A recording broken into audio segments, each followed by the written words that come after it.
Bien-aimés dans le Seigneur, un foyer pour Christ, l'intitulé même de cette émission, au travers de laquelle nous partageons des moments merveilleux en présence de notre Seigneur, qui est l'organisateur même de notre vie.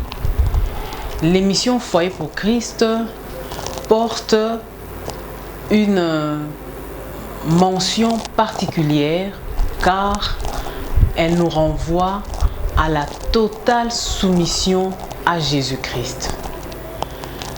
Jésus-Christ, le Fils unique de notre Père à tous, Jésus-Christ qui est la base fondamentale du modèle par excellence de l'absolue soumission à Dieu.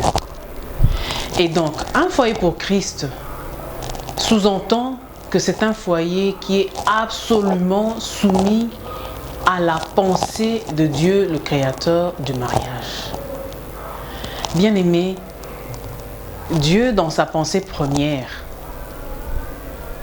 a aimé l'homme. Il lui a donné tout ce qui devrait le rendre heureux. Et donc, en instituant le mariage et en lui donnant un mode d'emploi qui est la parole même de Dieu lui-même, c'est-à-dire celle-là même qui traduit sa pensée profonde pour le bien de l'homme, Dieu a eu une pensée parfaite pour le mariage.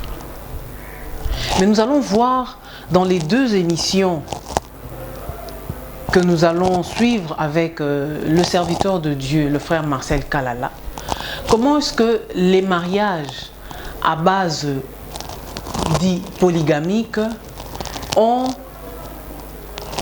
dans leur base la première pensée qui les crée et qui est la meilleure, c'est la pensée de Dieu.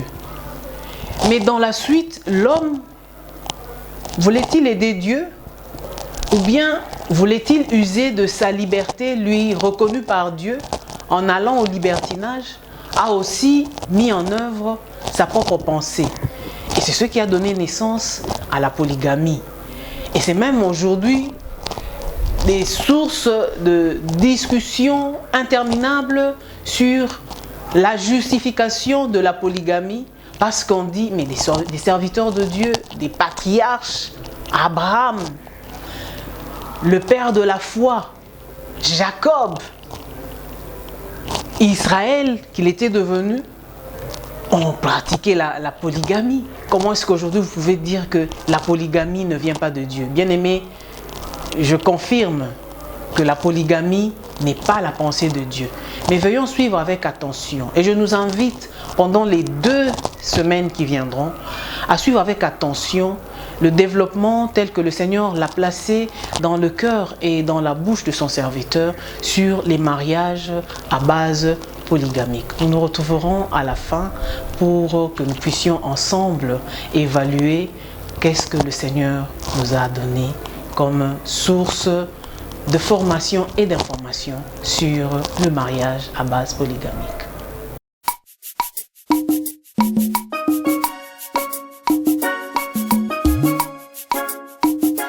Bien-aimés dans le Seigneur, nous poursuivons nos entretiens relatifs à l'état des foyers dans le monde actuel. Dans le cadre de notre thème principal, Dieu le parfait bâtisseur de foyers. Dans l'étude de l'état des foyers dans le monde actuel, vous vous souvenez très bien, lors de nos précédentes émissions, nous avons parlé d'abord des foyers temporaires ou précaires, c'est-à-dire des foyers qui sont fondés notamment sur des unions libres, sur des mariages forcés ou sur le contrat de mariage de plaisir. En second lieu, nous avons parlé des foyers fondés sur des unions homosexuelles et lesbiennes. Et lors de notre entretien sur ce sujet, nous avons mis l'accent surtout sur le mariage homosexuel, sur l'homoparentalité, c'est-à-dire le droit que revendiquent les couples homosexuels et lesbiennes d'avoir des enfants, de fonder une famille, d'être des parents, ainsi que sur la position des églises chrétiennes au regard du mariage homosexuel et de l'homoparentalité. Aujourd'hui, nous commençons notre entretien sur le troisième type de foyer que nous connaissons. Il s'agit des foyers à base polygamique. Nous savons tous que la polygamie, c'est le fait pour une personne d'avoir plusieurs conjoints. Lorsque cette personne est un homme, le terme spécifique, c'est la polygynie. Tandis que lorsqu'il s'agit d'une femme qui a plusieurs conjoints, on parle de polyandrie. Mais étant donné que de nos jours, la polyandrie, c'est-à-dire le fait pour une femme d'avoir plusieurs conjoints, est devenue très rare, nous allons parler dans la suite de notre entretien de la polygamie en tant que fait d'un homme qui a plusieurs femmes. Et pour étudier ce type de foyer, nous allons répondre à deux questions. La première question qui est essentielle, c'est de savoir d'où vient la polygamie. Parce qu'il faut que l'on sache exactement d'où vient la polygamie. Et la deuxième question essentielle à laquelle nous aurons à répondre consiste à savoir quels sont les traits caractéristiques d'un foyer à base polygamique. Qu'est-ce qui caractérise la vie d'un foyer à base polygamique? Pour répondre à ces deux questions, nous prenons deux références de base. La première référence, c'est la Bible, parole de Dieu. Et la deuxième, c'est l'observation objective de la vie quotidienne des foyers à base polygamique qui sont dans notre milieu. Cette façon de procéder, c'est-à-dire de recourir à ces deux références, nous permet notamment d'éviter de porter un jugement personnel sur la polygamie, d'abord, et ensuite, d'éviter aussi d'entrer dans des polémiques stériles qu'entretiennent certaines sectes chrétiennes, ainsi que les défenseurs de la polygamie. Venons-en à notre première question. D'où vient la polygamie? Nous distinguons deux temps. Le premier temps, c'est le temps de Dieu. Et le deuxième, c'est le temps de l'homme. Qu'est-ce que j'entends par là? Le temps de Dieu, il s'agit des moments marquants où Dieu a manifesté de manière claire et incontestable sa volonté quant au mariage. Il y a des moments où Dieu a exprimé de manière claire et incontestable sa volonté parfaite au sujet du mariage. Et nous avons retenu 4 moments. 2 dans l'Ancien Testament et 2 dans le Nouveau Testament. Dans l'Ancien Testament, nous remontons à l'origine, au commencement, c'est-à-dire à la création. Dieu a parlé et Dieu a agi.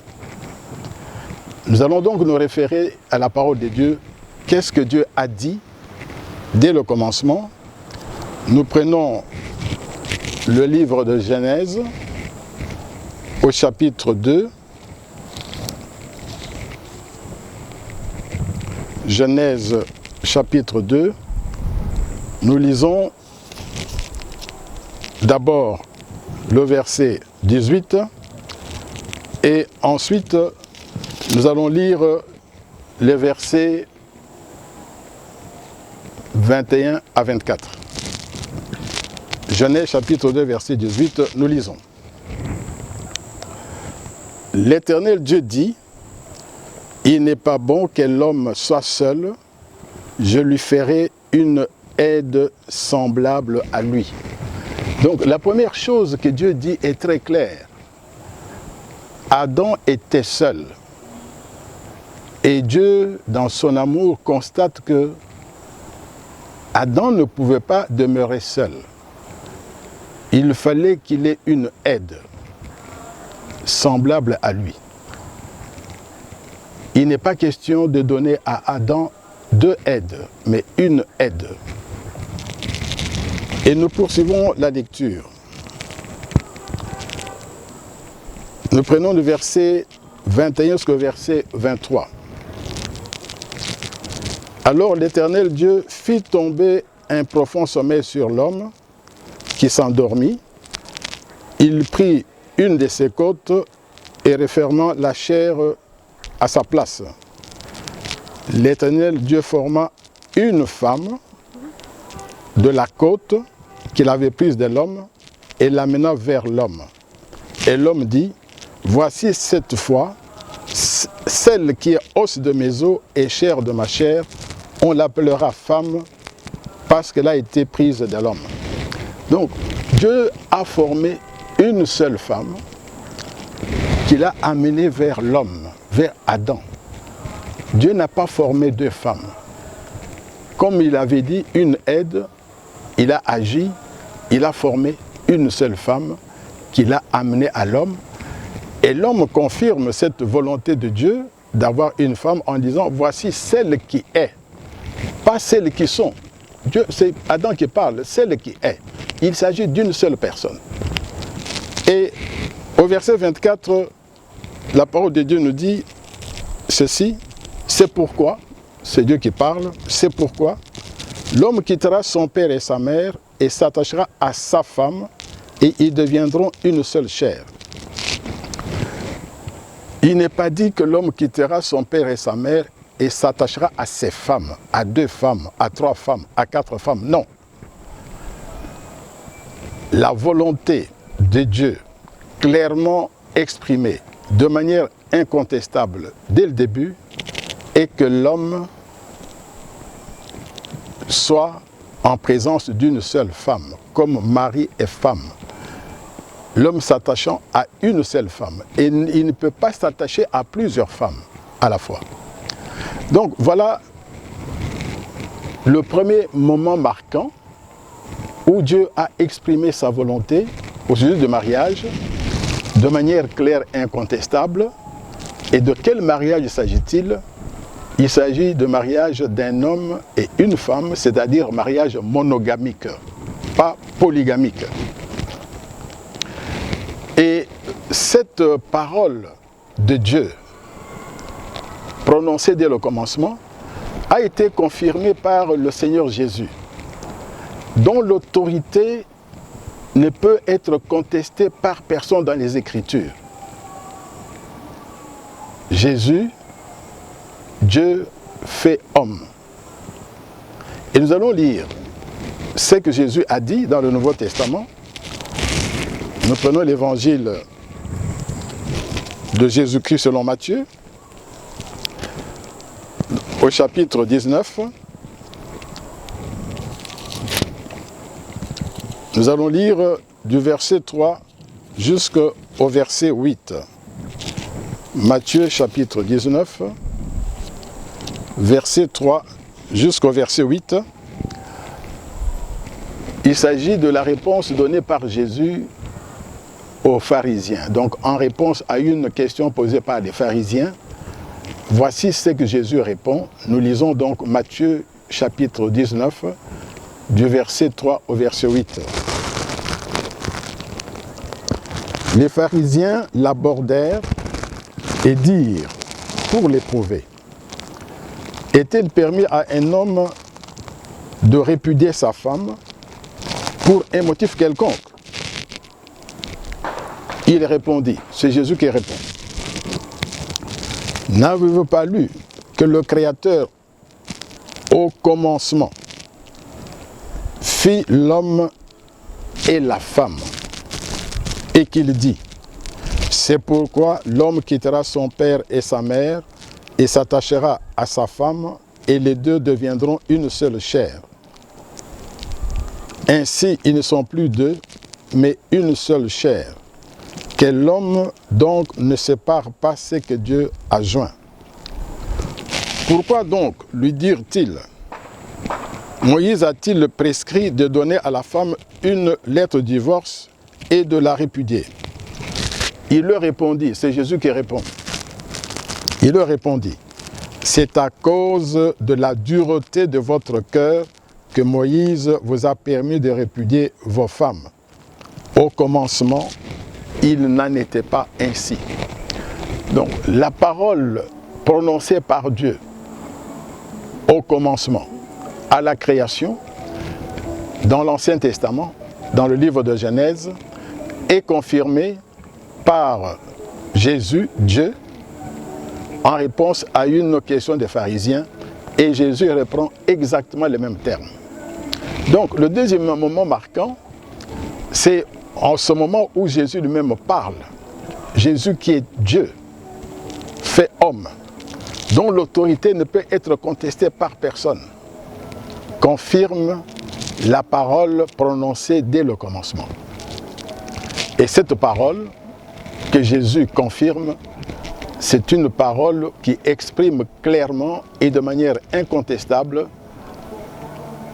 la volonté de Dieu pour un seul type de mariage, le mariage monogamique et non polygamique. Le troisième moment que nous avons retenu, c'est au moment du déluge. Lorsque, à cause du péché qui avait abondé dans le monde, Dieu prend la décision de détruire l'humanité. Mais il y avait un homme juste, Noé. Et Noé devait construire une arche. Mais qui sont entrés dans cette arche? Nous le savons, nous allons lire dans le livre de Genèse, au chapitre 7. Nous allons lire du verset 7 jusqu'au verset 13.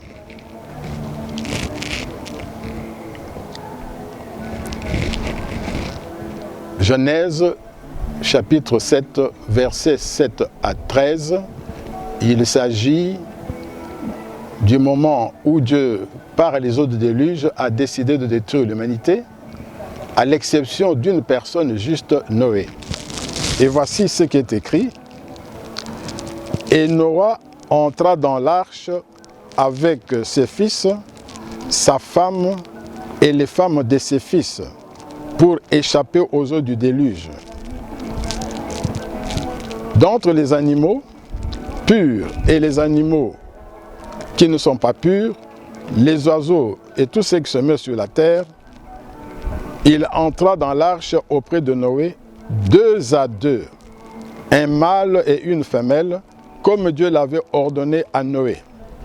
7 jours après, les eaux du déluge furent sur la terre. L'an 600 de la vie de Noé, le 2e mois et le 17e jour du mois, en ce jour-là, toutes les sources du grand abîme jaillirent et les écluses des cieux s'ouvrirent. La pluie tomba sur la terre 40 jours et 40 nuits. Verset 13, nous terminons par là. Ce même jour, entrèrent dans l'arche Noé, Sem, Cham, Japheth, fils de Noé, la femme de Noé et les 3 femmes de ses fils avec eux. Donc il y avait 8 personnes, 4 couples. Noé et sa femme, ses 3 fils, Sem, Cham, Japheth, chacun avec sa femme. Donc il n'y avait pas un polygame, pas un seul polygame dans l'arche, aucun polygame. Par les eaux de déluge, Dieu a condamné la polygamie. Il a préservé 4 couples monogamiques. Dieu est allé même plus loin. Il a voulu que même les oiseaux, les autres êtres vivants, les animaux et les oiseaux entrent dans l'arche 2 à 2. Donc c'est le troisième moment marquant où Dieu manifeste clairement. Ainsi donc, ce troisième moment nous montre clairement que Dieu avait condamné la polygamie à travers les eaux de déluge. Il a sauvé uniquement des couples monogamiques.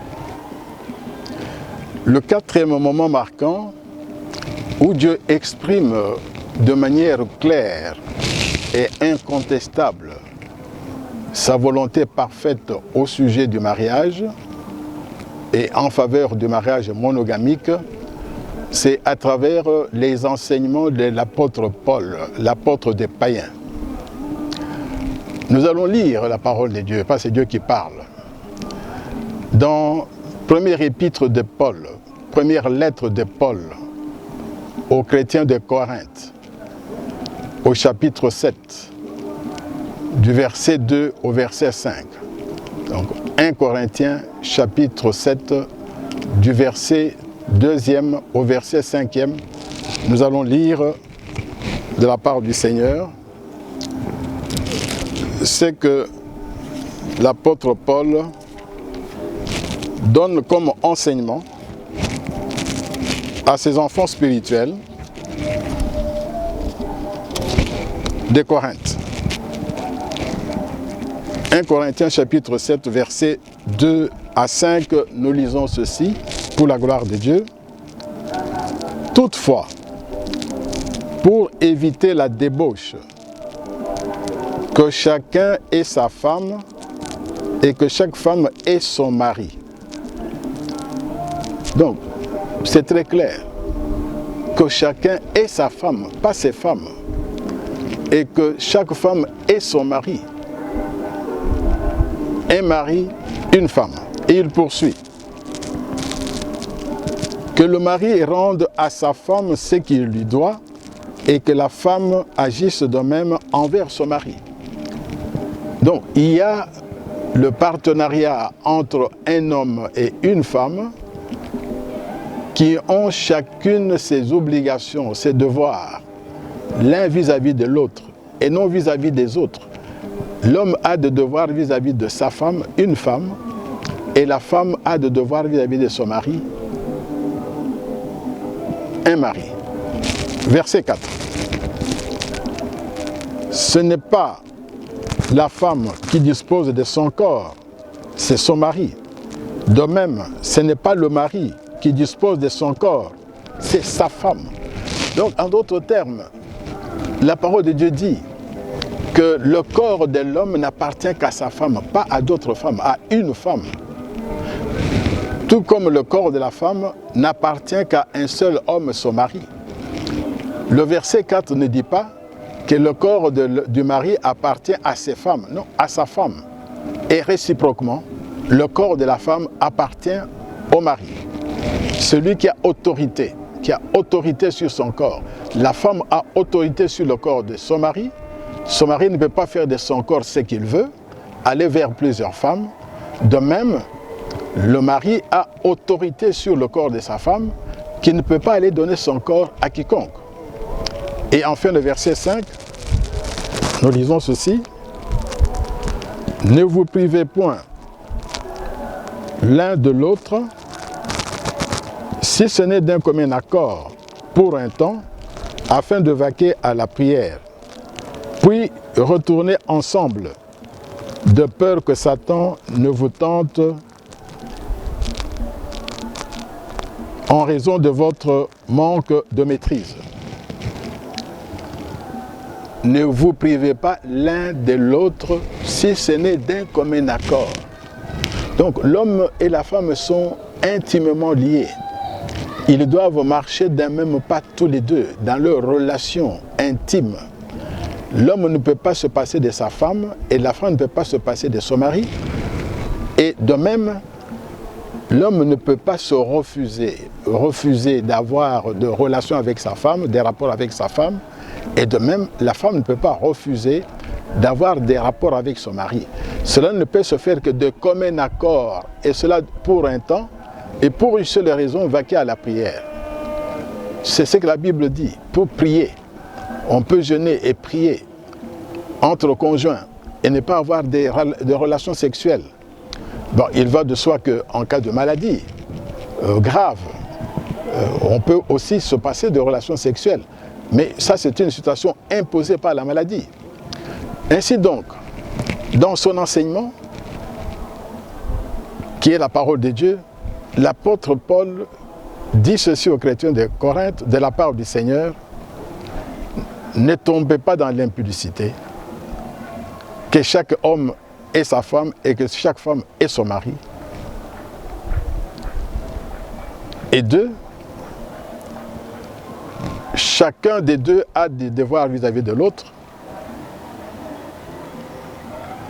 Et trois, l'homme n'est pas libre de disposer de son corps comme il l'entend, parce que son corps appartient à sa femme. La femme ne peut pas disposer de son corps comme il l'entend, parce que son corps appartient à son mari. Et s'ils ne peuvent pas avoir de relations intimes ensemble, ça ne peut se faire que de commun accord. Une fois de plus, cela est incontestable. Dieu, aussi bien dans l'Ancien Testament que dans le Nouveau Testament, exprime de manière claire et incontestable sa volonté de voir l'homme et la femme entrer dans des liens de mariage monogamiques. Dieu est pour la monogamie. Mais aujourd'hui, nous ne parlons pas de monogamie, nous parlons de polygamie, de foyers à base polygamique. La parole de Dieu et les actes posés par Dieu démontrent clairement que lui n'est pas pour la polygamie. Il n'est pas à l'origine de la polygamie. Dieu est pour la monogamie. Alors nous devons nous poser la question, d'où vient? Cette question demeure. D'où vient la polygamie? Ça ne fait pas partie du temps de Dieu. Il nous reste un deuxième temps, dont nous parlerons lors de la prochaine émission, le temps de l'homme. Et nous verrons comment la polygamie est entrée dans le monde. Que Dieu vous bénisse.